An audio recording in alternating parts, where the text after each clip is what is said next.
Salams and welcome. Thank you for joining me in episode number 161 of the Afrikaans reading of the Holy Quran, the Heilige Quran by Imam M.A. Baker. Auzubillahi minash shaitani rajim. Bismillahir Rahmanir Rahim. In de naam van Allah, die barmhartige, die genadige. Episode 161, hoofstuk 7, die verhewe plekke. Surah 7, Surah Al-Araf, and Alhamdulillah, this episode brings us to the end of chapter number 7, right? So let's get started with it.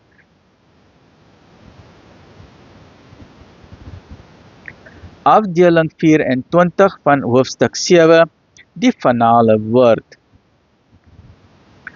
Dit is hy wat julle van een siel geskape het, en daaruit ook vir die man 'n gesellen gemaak het, sodat hy troos in haar mag vind.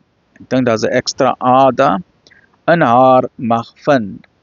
En nadat hy haar bedek het, dra sy 'n ligte las en gaan daarmee rond.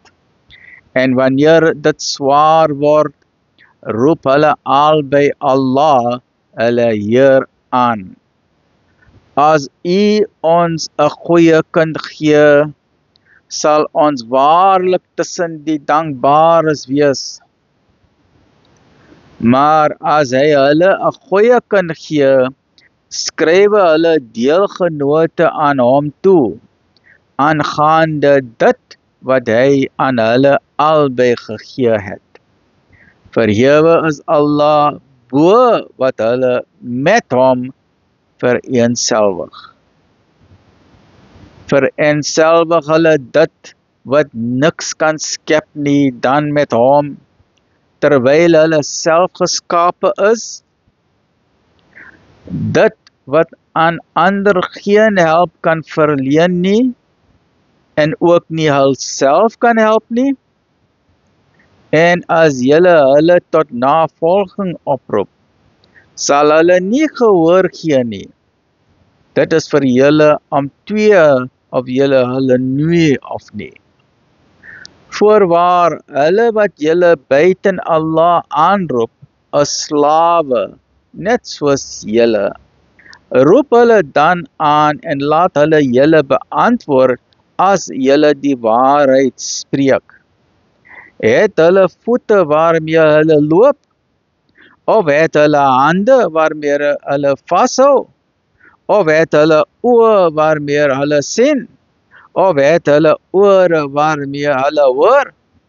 Sê, roep julle afgode aan en smee saam planne ten my en verleen my geen uitstel nie. Waarlik, my vriend is Allah, wie die boek geopenbaar het, en hy begunstig die regverdiges.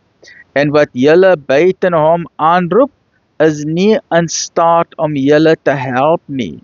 Hulle kan hulself nie help nie. En as julle hulle nooi om te volg, luister nie na hulle nie.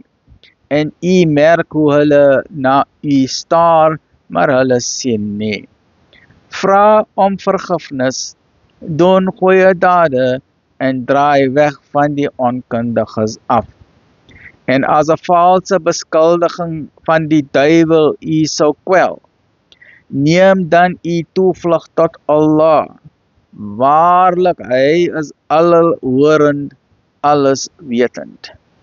Hulle wat teen die kwaad waak wanneer die duiwel hulle versoek, hulle word oplettend en kyk, hulle sien, en hulle bose broers neem in dwaling toe en hou nie daarop nie. En wanneer u hulle geen teken bring nie, sê hulle, waarom eis u dit nie? Sê, ek volg alleen wat my Heer aan my geopenbaar het. Dit is duidelike bewyse van julle Heer, en leiding en genade vir 'n volk wat glo. En wanneer die Koran voorgedra word, luister daarna and wees still. When the Quran is being recited, please listen with silence, with respect. En wanneer die Quran voorgedra word, luister daarna en wees stil, sodat barmhartigheid aan julle mag geskied. En dink aan u Heer in die oggend en in die aand met nederigheid en vrees en sonder lyderigheid en wees nie agteloosig nie. Waarlik, hulle wat naby u Heer is nie vol hoogmoed in sy diens nie, en hulle verheerlik hom en prostreer voor hom.